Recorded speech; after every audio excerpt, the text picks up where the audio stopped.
Ibu dan Bapak, tahukah bahwa untuk menjadi pemimpin yang memberdayakan, sebagai kepala satuan pendidikan, Ibu dan Bapak dapat menggunakan coaching sebagai salah satu strategi. Karena fokus dari proses coaching ini adalah untuk membuka potensi coachee yang dalam konteks kesatuan pendidikan adalah para pendidik. International Coaching Federation atau ICF mendefinisikan coaching sebagai kolaborasi antara coach dan coachee dalam proses membangkitkan pemikiran dan sisi kreatif coachee untuk memaksimalkan potensi diri secara personal maupun profesional. Proses coaching menurut ICF kerap membuka sisi imajinasi, produktivitas, dan kepemimpinan yang selama ini belum coachee munculkan. Dua definisi tadi menggarisbawahi bahwa pusat dari proses perubahan ada pada coachee. Inti dari coaching adalah membantu seseorang. Dalam hal ini, coachee untuk belajar dan menjadi berdaya, bukan mengajari atau memerintah.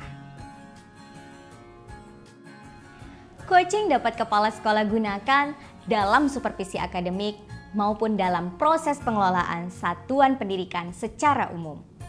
Dalam proses supervisi akademik, coaching digunakan agar semangat yang dibawa dalam proses supervisi adalah semangat memberdayakan, bukan mengevaluasi.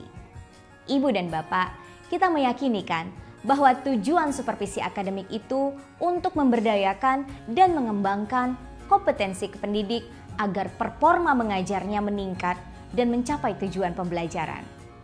Ketika melakukan supervisi akademik, ingat untuk menggunakan beberapa prinsip coaching berikut. Pertama, kemitraan. Kedua, percakapan kreatif. Paradigma ini menekankan pada dialog dua arah untuk menggali dan memetakan situasi coachee. Tujuannya memaksimalkan potensi pendidik sebagai coachee. Coaching dalam proses supervisi akademik melibatkan proses observasi demi mendapat bahan diskusi yang faktual dan objektif.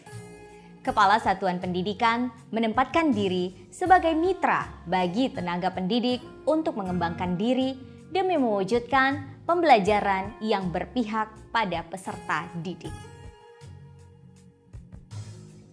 Selain supervisi akademik, strategi coaching juga dapat Ibu dan Bapak gunakan dalam keseharian saat mengelola sekolah.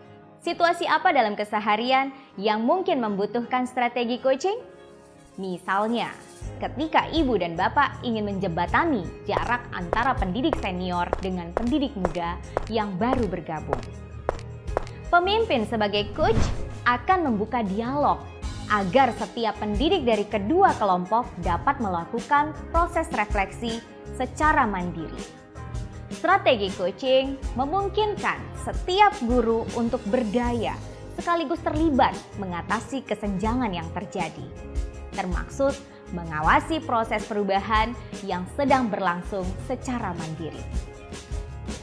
Lewat proses coaching, Kepala Satuan Pendidikan dapat mendorong pendidik dan tenaga kependidikan lainnya untuk merefleksikan dan memahami inti situasi, membuat rencana perubahan, dan berdaya melakukan perubahan secara mandiri.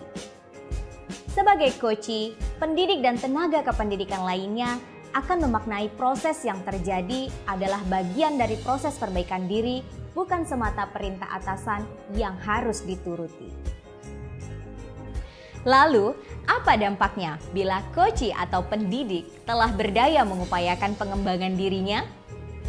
Pertama, suasana kolaborasi di satuan pendidikan akan semakin terasa. Dalam nuansa kolaborasi, seruan perubahan dan pengembangan diri biasanya disambut hangat semua pihak. Kedua, pendidik yang semakin berdaya dapat menjadi rekan kerja kepala satuan pendidikan. Delegasi tugas tak lagi dipandang sebagai instruksi, tapi area pengembangan diri yang dinanti. Bagaimana Ibu dan Bapak? Ternyata banyak manfaat yang dapat diperoleh bila mulai menggunakan coaching sebagai strategi pemberdayaan.